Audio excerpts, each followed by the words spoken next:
जय माता की, राधे राधे आप सभी को। तो आज के ब्लॉग में आप सभी का स्वागत है। और आज मैंने ये लड्डू गोपाल को ब्लू कलर का जो पोशाक पहनाई हूँ, इसे मैंने खुद बनाई है और इसकी फिटिंग बहुत अच्छी आती है। अगर आप रोज़ धुलते हैं तो ऐसे वाले पैटर्न में पहनाएंगे तो धुलने में ख़राब नहीं होता है। तो यहाँ पे सभी भगवान जी का मैंने स्नान पूजा सब हो चुका है और मैं आप सबको डायरेक्ट दर्शन करा रही हूँ। तो देखिए ब्लू कलर के इस पोशाक में बड़े ही सुंदर लग रहे हैं। इसका चैनल पे मेरे वीडियो अपलोड है, अगर आप बनाना चाहें तो ये वाले पैटर्न में बना सकते हैं। और आज है एकादशी का पारण।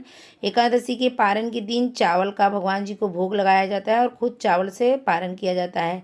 तो मैं क्या करती हूँ, ज़रूरी नहीं है कि सुबह सुबह रोज़ हो जाता है, तो मैं पहले तो अक्षत से भगवान को दिखा देती हूँ, क्योंकि एकादशी में अक्षत नहीं चढ़ता है। और थोड़ा सा उनको अक्षत लगाने के बाद मैं उनको दिखा भी देती हूँ और वही अक्षत जो बचता है मुंह में डाल के मैं पारण कर लेती हूँ। बाद में लड्डू गोपाल को जब मैं भोग बनाती हूँ तो चावल का ही भोग लगाती हूँ, पर उस टाइम पे मेरा एक हो जाता है। यहाँ पे मेरा पूजा सेवा भोग सब हो चुका है और अब मैं थोड़ा सा ठंडा मौसम है, सबसे पहले हाथ मुंह में ये लगा लेती हूँ, क्योंकि हाथ मुंह फट रहा है। और ये आप बॉटल ना अगर डिमार्ट से लेंगे ना तो बहुत ही कम प्राइस में मिलता है वहाँ पे, और काफ़ी दिनों तक चलता है, क्योंकि ये काफ़ी बड़ा डब्बा है ना, तो बहुत दिनों तक ये आराम से चल जाता है। और आज मैं सुबह के नाश्ते में गोभी का पराठा बना रही हूँ। इसका फुल रेसिपी मैं आप सबको शेयर करूँगी। अगर आपका भी पराठा फटता है ना तो इस तरीके से बनाएंगे तो कभी भी आपका पराठा फटेगा नहीं।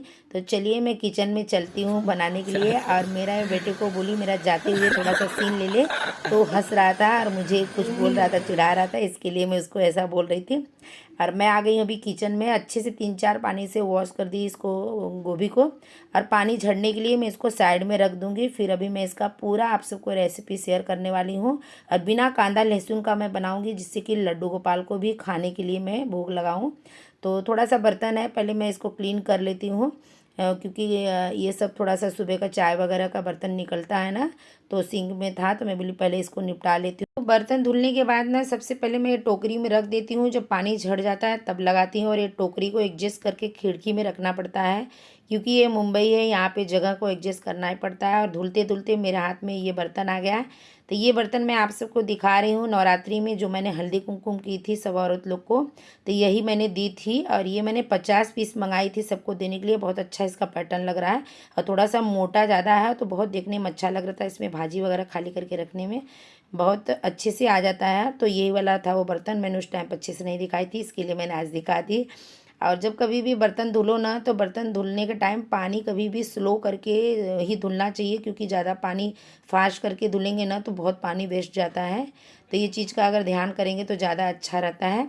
और उसी टाइम पे जब बर्तन धुल के हो जाए ना, तो जो बर्तन घसने वाला काथा वगैरह रहता है ना, उसको एकदम अच्छे से, जैसे कपड़े धुलते हैं ना वैसे ही उसको अच्छे से क्लीन करके और उसी लगे हाथ दीवार वगैरह क्लीन करके रखेंगे ना, तो आगे के लिए काम भी कम रहता है और अच्छे से अपना साफ भी दिखता है। तो देखिए यहाँ पे मेरा ये सब निपट गया। तो चलिए अब मैं बनाती हूँ गोभी का पराठा। और सबसे पहले मैं चॉपर में हरी मिर्ची और गोभी डाल के चॉप कर ली हूँ। अगर आपके पास ये चॉपर नहीं है तो आप चाहें तो इसका एक अच्छा सा ट्रिक है कि आप मिक्सर में डाल के इस तरह से दरदरा कर सकते हैं। कोई कोई इसको जिससे ना वो गाजर रेतते हैं ना उससे भी करता है, लेकिन मैं उससे नहीं करती, क्योंकि ना मुझे गोभी में बहुत डर लगता है, छोटे छोटे कीड़े होंगे। तो इसके लिए मैं छोटा छोटा पीस काट के पहले चेक कर लेती हूँ, फिर उसके बाद करती हूँ। मेरा यहाँ पे सब चॉप करके हो गया। अब मैं इसमें सामान डाल रही हूँ। तो सबसे पहले मैंने ऑरिगेनो डाली हूँ, जो पिज़्ज़ा में डालते हैं। उसके बाद भुना हुआ धनिया का पाउडर दरदरा डाली हूँ ये। और फिर काली मिर्च, सूखा मिर्ची जो रहता है लाल वाला तीखा, उसका भी पाउडर था वो मैंने डाली हूँ। और धनिया पाउडर इसमें डालूंगी। अगर इसमें से आपके पास कोई चीज़ नहीं है तो आप उसको स्किप कर सकते हैं। और थोड़ा सा हल्दी पाउडर और मिर्ची पाउडर डालूंगी। और अगर आप चाहें तो लहसुन और कांदा भी डाल सकते हैं, लेकिन मैं लड्डू गोपाल को भोग लगाऊंगी इसके लिए नहीं डाल रही हूँ। और अब मैं डाल दूंगी इसमें नमक और हींग, थोड़ा सा डाली थी। आप चाहें तो इसमें 1 चम्मच बेसन डाल सकते हैं, लेकिन मैं नहीं डाल रही हूँ। और बेसन भी डालेंगे तो बहुत अच्छे से हो जाता है। तो सारा कुछ मैंने डालने के बाद अब इसमें मैं डालूंगी धनिया कटा हुआ। डालने के बाद सब अच्छे से मिक्स करके और साइड में इसको रख दूंगी। फिर मैं इसका आटा लगाऊंगी। आप कोई भी पराठा बनाएंगे ना, अगर आपका आटा सही से नहीं लगा है तो आपका पराठा फट जाएगा, बनेगा नहीं बराबर।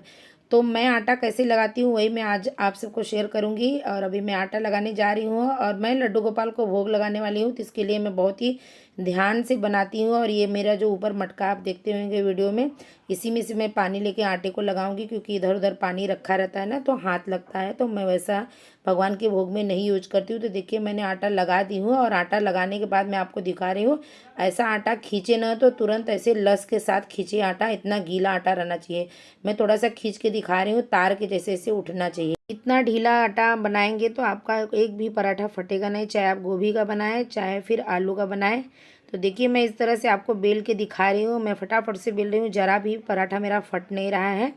और गोभी के पराठे में एक ये रहता है कि आपका पराठा मतलब सब नहीं फूलेगा, क्योंकि ये थोड़ा सा दरदरा रहता है गोभी, लेकिन आपका पराठा फटेगा नहीं। बनाने का जो तरीका है, ऐसे लोई को गोला करके फिर उसके अंदर डाल के इस तरह से बंद करें, गोल गोल घुमाते हुए। बंद करने के बाद ऊपर का भाग दबा के इस तरह से कर ले, और इस तरह से करना बहुत ज़रूरी रहता है। ऐसे दबा देंगे ना तो बेलने के टाइम एक जगह पे वो मतलब वो दब जाता है, फिर वो फटता नहीं है। और ऐसे फटाफट आप बेल लेंगे। देखिए मैं फटाफट से बेल रही हूँ, कुछ इसमें फटने का कुछ नहीं होता है। और इसी तरह से मैं पूरा पराठा बनाई हूँ, मेरा एक भी पराठा नहीं फटा है। इसमें क्या रहता है, जो गोभी का पराठा रहता है इसमें थोड़ा सा दरदरा रहता है, तो वो थोड़ा सा ज़रूरी नहीं है कि सब पराठा फूलेगा, लेकिन अगर आप अच्छे से इसको सेक देंगे ना तो पराठा बहुत अच्छे से हो जाता है। तेल से सेकने के बाद ऊपर से इसमें घी लगा के खाएं, बहुत अच्छा रहता है। दही के साथ खाएं, अचार के साथ खाएं, सब्जी के साथ खाएं। तो मेरा यहाँ पे पराठा बन के हो गया था, मैंने लड्डू गोपाल को भोग लगा दी थी। अब मैं आई हूँ उनका भोग लेने के लिए। और देखिए ये खा के जूठा करके रखे हैं, अब इनका जूठा मैं खाऊंगी और इधर बच्चे लोग खा रहे हैं। मैं भी खा लेती हूँ, क्योंकि कल का मेरा भी व्रत है और कल वापस मुझे प्रदोष व्रत रखना है। तो आप सबको मैं खोल के दिखा रही हूँ, देखिए कितना सारा मैंने भरी हूँ, फिर भी मेरा पराठा फटा नहीं है। तो आप सब भी आ जाइए खाने के लिए। अगर मेरा पराठे का रेसिपी आप सबको थोड़ा भी पसंद आया होगा तो कमेंट करके मुझे ज़रूर बताएं, और अपने पहचान वाले को ज़रूर शेयर करें। जय माता।